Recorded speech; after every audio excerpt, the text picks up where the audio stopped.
どうも皆さんこんにちは、あきえです。ついにソニーさんからね Vlog カムシリーズ ZV-E10M2 が発表登場しました。ということで今回もね大変ありがたいことに事前にねお貸し出ししていただきました。2,3 週間ほどねたっぷりと使用させていただいたので、今回は完全レビュー、徹底的にねこのカメラについてご紹介をねしていけたらなというふうに思っております。今回の発表に関してはたくさんの方が待ちわびていたんじゃないかなというふうに思います。僕ももちろんそのうちの一人です。前のモデルの ZV-E10 に関しては2021年9月に発売されて約3年ぶりに新型のね ZV-E10M2 が登場したという形になっています。今回かなりね大幅に進化をしていますので、一つ一つね分かりやすくね見ていけたらなというふうに思います。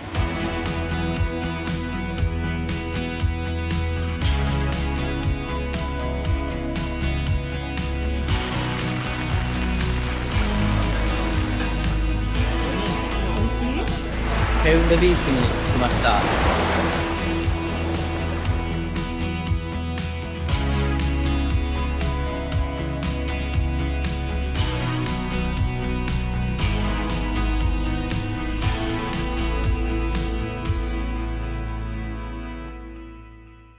ということで早速やっていくんですけど、まずそもそも Vlog カムについて皆さんご存知でしょうか。これはソニーさんのカメラの Vlog カムシリーズと呼ばれるものになるんですけれども、その名の通りビデオブログをね、撮るのに最適なカメラシリーズたちになっています。で、その中でもこの ZV-E10 シリーズに関しては APS-C センサーを搭載していて、レンズが交換式で楽しむことができるカメラになっています。ボディに α という刻印がある通り、ソニーのね α シリーズでもあるというね、両方の良さを持った素晴らしいねシリーズかなというふうに僕は思います。僕のようなねYouTube 発信、旅に行ったりとか、いろんな日常をシェアしたりとか、そういった方々に特にお勧めしたいのがこのね Vlog カムシリーズといったところになってきます。それではですね、今回 ZV-E10M2 がどのように進化したのか、スペックや特徴などをね紹介してきたなというふうに思います。今回センサーがねまた新しく変わりました。ソニーの最新のイメージセンサーで有効画素数が2600万画素の APS-C センサーとなっています。そして処理エンジンがですね、待望のね Beyond XR の方になりました。 X と XR でかなりね色味であったりとか処理がね変わってくるんですよね。これがね最新のね XR の方にねなりました。そして動画撮影精度もね大幅に向上しています。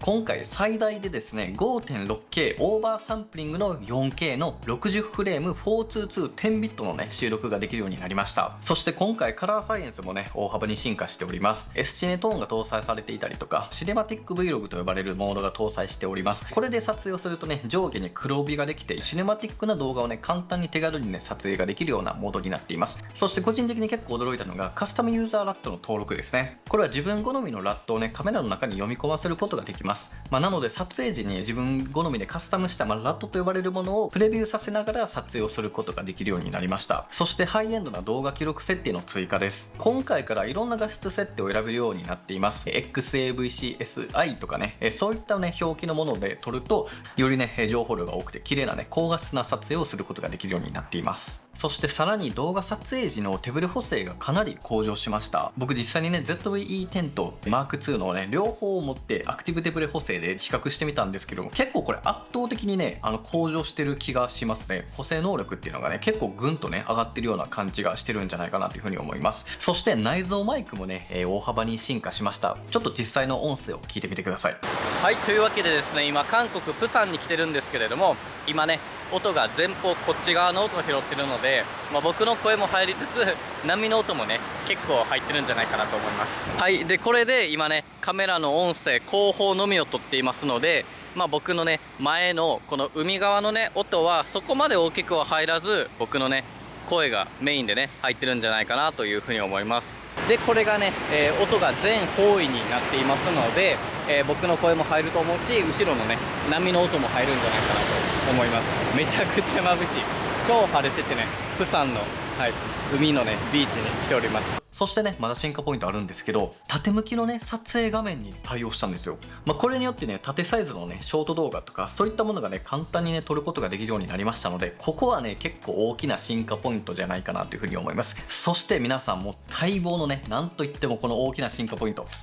はい、これバッテリーです。FZ100 のね、バッテリーに対応しました。ZV-E10 のね、方に関しては NP-FW50 というね、少し小さいね、バッテリーのサイズになっていたんですね。で、そして今回バッテリーも新しくなって大きくなってしまうんじゃないかというね、懸念点があった方多いかと思うんですけれども、今回驚くことにですね、バッテリーを抜いた状態であれば、新しい ZV-E10M2 の方が本体重量は軽くなっています。ただバッテリー自体がね、FZ100 の方が大きくて重たい状態になるので、バッテリーを入れた状態だったら前のね、機種の方が軽いんですけれども、バッテリーを含まないモデルであれば ZV-E10M2 の方が軽くなっています。ここすごく驚きですよね。で、そして外見的なところで言うと、グリップ感がね、かなり深くなりましたので、すごく持ちやすくて、すごくね、使いやすいかなと思います。そして僕的に驚いたのが、ブリージング補正機能がね、搭載されたんですよ。これはですね、ブリージングっていうね、現象を抑えるモードになっているんですけれども、フォーカスの位置が変わることによって画角がね、ちょっと変化してしまうと、そういったような現象になってきます。で、これをね、補正するブリージング補正がね、搭載されました。はい、というわけでですね、ここまでね、かなり大幅なね、進化をしているところがね、お分かりいただけるんじゃないかなというふうに思います。それではここからはですね、Vlog カムならではのね、機能についてご紹介をね、していきたいなというふうに思います。まず一つ目はですね、背景ボケ切り替えモードが搭載されております。このモードを使えば、ワンタッチで背景をぼかすことができたり、ワンタッチでくっきりさせることができたりとかね、そういったことがね、簡単にできるようになっています。あんまりね、他の人たちが映らないように、顔とかがね、入らないようにしたいなっていう時はね、ぼかしたりするし、景色とかをね、紹介したい時とか、そういった時はくっきりしてる方がね、バックグラウンドもね、楽しんでもらえたりすると思うので、そういった時はくっきりモードにね、変えていったりとか、そういったね、使い分けをね、していたりしますね。はい。で、そして次2つ目がですね、商品レビュー設定ですね。これもね、使うことができるんですけれども、これをね、オンにした状態にすると、手前にね、何か物をね、持ってきた時に、すぐにね、ピントが合うと、そういった設定になります。本来ソニーさんのカメラはオートフォーカス精度がすごく素晴らしいので、瞳にね、ピントがバーンとずっと合い続けるんですよね。顔を隠してあげないと、こう、商品がね、なかなかピント合ってくれないといった現象がかなり多々あったりするんですけれども、このね、設定をしてあげることによって、ピントがね、すぐに合ったりするので、非常にね、これは使い勝手が良かったりしますね。で、あとは Vlog カムシリーズの素晴らしいところは、直感的なタッチ操作もすごくいいところですね。モニターの上にですね、タッチ機能アイコンがね、それぞれと表示されています。これのいいところは、こういう風に自撮りをする時とかにモニターをこっちに向けておけば、こっちからレックをしたりとか、こっちから F 値とかシャッタースピードとか ISO とかそういったものをね、手軽に変えていくことができるので、いちいちダイヤルをね、グリグリと回さなくていいっていうところもすごくね、使いやすくなっているというところになってきます。はい、というわけで、ではここからはですね、この ZV-E10M2 が他の機種と比べて実際どういう風に中身が進化しているのかっていうところをね、見ていきたいなという風に思います。ここからはもうスペックとかカタログでは違って、実際撮ってみないとわからないところについてもうめちゃくちゃ検証してきたので、そこをね、ちょっと皆さんにね、細かくお伝えしていけたらなというふうに思います。まずはね、画質の部分ですね。画質がどのように進化しているかというところになるんですけど、まずこの動画をね、見てみてください。ZV-E10 と ZV-E10M2 を比較すると、結構ね、圧倒的にやっぱ ZV-E10M2 の画質っていうのはかなり向上してるんじゃないかなと僕は思いますね。処理エンジンがね、Beyond XR になってることによって、やっぱこう、人のね、肌の発色とかもやっぱ結構全然ちゃうと思いますし、やっぱこう、緑とか空の青さのこの深みであったりとか、結構本当にシャープネスも含めて、ダイナミックレンジとかも含めて、もう全体的のね、その画質の向上っていうのはもう結構パッと見て、分かるレベルなんじゃないかなと僕は思いますね。で、一つ面白かったのが、夜間の撮影時が特にね、色味が違うなっていう風に感じました。あえてね、ISO 感度をね、高くしているので、ノイズがね、出るような形にはなってはいるんですけれども、夜のシチュエーションだと ZV-E10 と ZV-E10M2 はかなりね、色味にね、違いを感じましたね。で、そして、あくまでこのカメラは APS-C センサーであるというところにはなってくるとは思うんですけれども、僕の中でしっかりと、いいレンズを使えばフルサイズレベルの画質をね、全然簡単に出すこともできるんじゃないかなっていうふうには思っています。僕は今回ね、G マスターレンズとかも使っていたので、ちょっとそれはね、すごい高いレンズにはなっちゃうんですけれども、こういうレンズを使ってあげることによって写真や動画両方とも本当にね、フルサイズなんじゃないかと思えるぐらいのね、めちゃめちゃ高画質なね、撮影をすることは全然僕的には可能だったなと思います。そして次は気になる暗所性能ですね。これもね、しっかりと比較を行ってみました。やっぱり一番綺麗に見えるのは ZV-E1 ですね。これはフルサイズセンサーの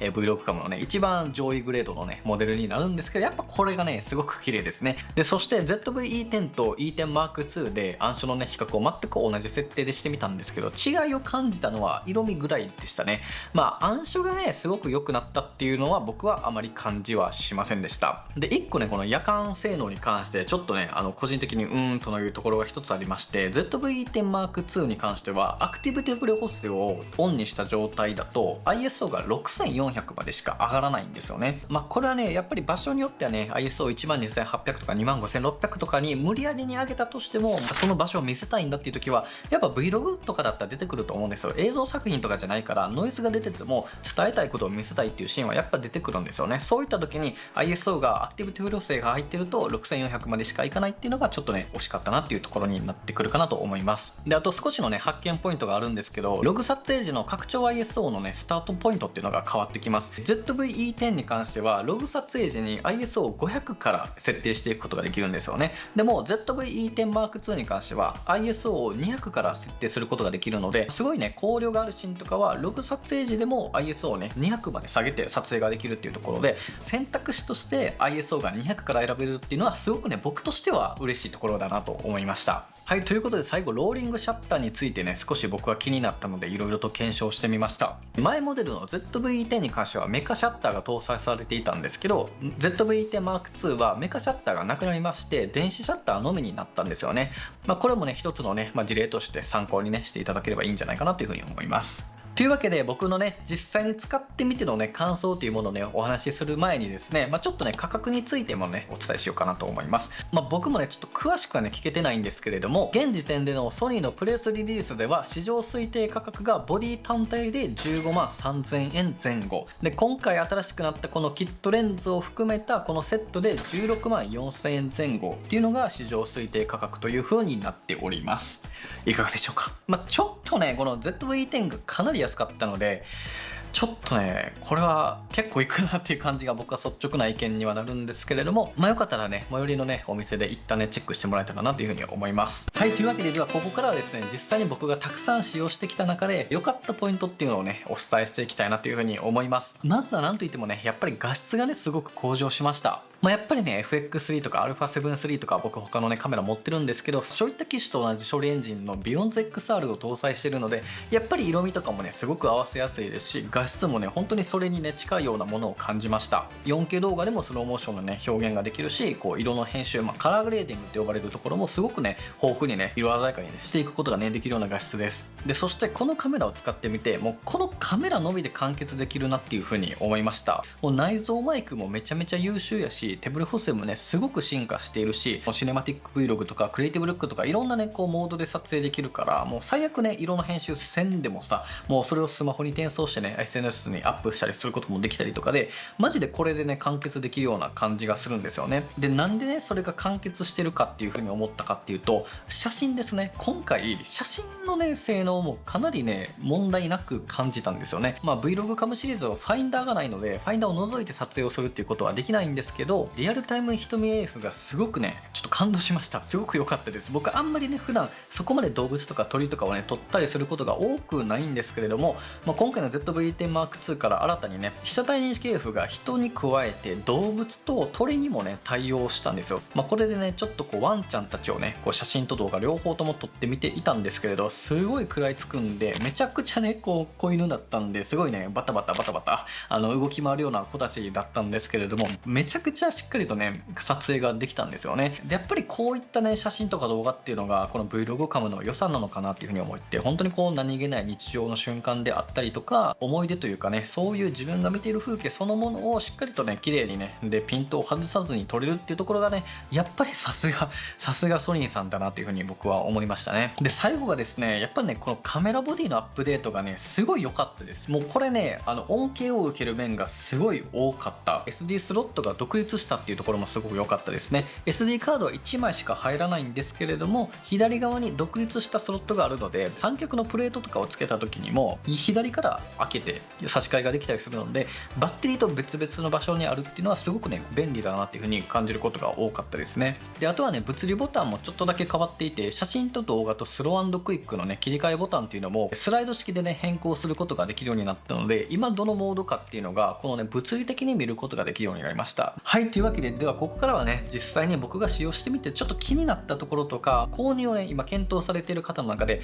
ちょっと伝えておきたい注意点っていうのもねしっかりとね皆さんにお伝えさせていただければなというふうに思っております。まず1つ目がですね、やっぱクロップ問題ですね。今回ねこのアクティブ手ブレ補正はかなり進化しました。ただですね、結構やっぱ寄ってしまいます。このアクティブ手ブレ補正でガンとねやっぱ画角が狭くなっちゃうので、せっかくね自撮り向けにね広角側のレンズを使ったとしても、やっぱ結構ねアクティブ手ブレ補正を使うと寄ってしまうので、結構もう顔がいっぱいいっぱいになっちゃったりとか、全然そういったこともあったりします。でさらに 4K60 フレームでの撮影の時にもちょっと画角がね狭くなったりするし、ブリージング補正をオンにする時にも画角が狭くなったりするので、全ての機能をね全部使おうと思ったら画角がそれなりにね狭くなってしまうんですよね。であとちょっとね不思議な現象をね発見したんですけれども、アクティブ手ブレ補正をオンにした状態でカメラをねこう振ってちょっとこう撮影したりするとですね、カメラを止めた時に止まりきらないんですよね。こういろいろとカメラをね動かして止めたいと思った時にカメラを止めてもちょっと動いてしまうみたいなね現象がねあったりするので、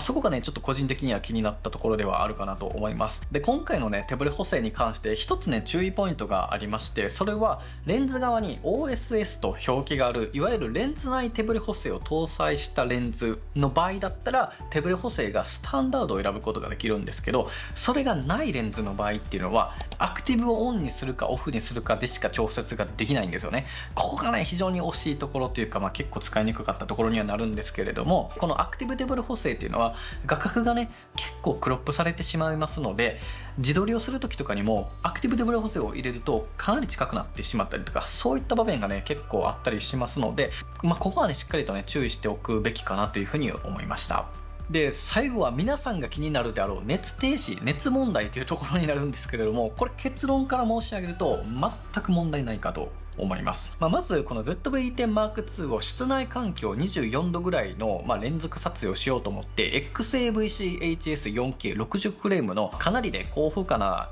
撮影モードで撮影をしたんですけれども、熱停止ではなく SD カードの容量が切れるまで撮影をすることができました。その時間が1時間45分撮影をすることができました。でそして気になるのは夏場の話ですよね。これ今回全て同じ状況下で検証を行いました。最も早くねシャットダウンしてしまったのは ZV-1M2 が25分で切れてしまったんですけど、これはねちょっとバッテリーが早く切れてしまったというところで、一番最初に降りました。でそれに続いて降りたのが ZV-E1 ですね。これは25分間で熱停止によるストップがかかってしまいました。で次に熱停止したのが ZV-E10 の方ですね。 ZV-E10 は開始後44分で熱停止が起こりました。でそして続いてに止まったのが FX30 だったんですよ。 FX30 に関しては2時間16分まで撮影をすることができたんですけど、そこからはバッテリー切れによって停止がされました。で最後まで残ったの何だと思いますか？これなんですよ。 ZV-E10M2 が最後まで止まることがなかったんですよ。最終的にもうちょっと長すぎたんで僕たちが切ったんですけれども、約2時間半ノンストップで撮影をすることができたんですよ。で2時間半ぐらい撮影したとしてもバッテリーが 17% ほど残ってたんですよね。いやすごいびっくりしましたよ。これは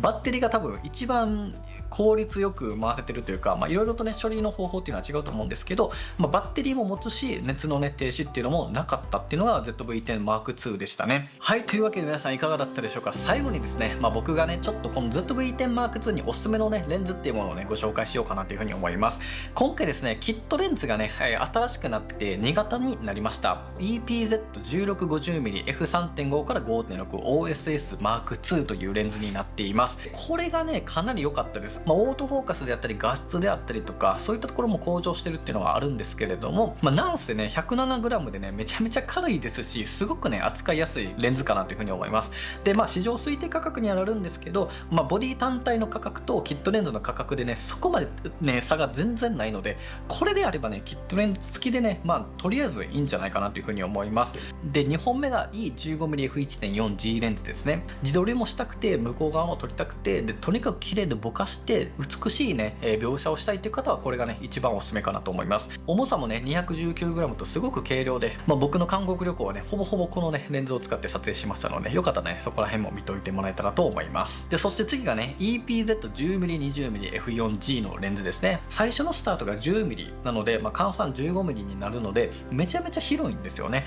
なので、アクティブ手ブレ補正とか 4K60 フレームとかブリージング補正を入れたとしてもキットレンズよりも広角側がねすごく広いので、自撮りでで顔が近いとしんどいっていう方はこっちのねレンズの方がいいんじゃないかなと思います。で最後4つ目というか、番外編になるんですけれども、余裕がある方はぜひですねフルサイズの単焦点レンズも使ってみてくださいということをね最後お伝えさせていただければと思います。今回ですね FE35mmF1.4G マスターレンズ FE50mmF1.2G マスターレンズを使ったんですけれども、すっごいキレのあるね、描写力になっていて、本当にねこのね価格帯のカメラで撮ったとは思えないぐらいのね画質がね出てくるので、このレンズもすごくねおすすめですね。 APS-C だからといって Vlog カムシリーズだからといって、画質がね限界があると、そういったところではないかなと僕は思っています。こういった Vlog カムシリーズでもあったとしても ZV-10M2 であればここまでのね描写力をね持つ、引き出すことができますので、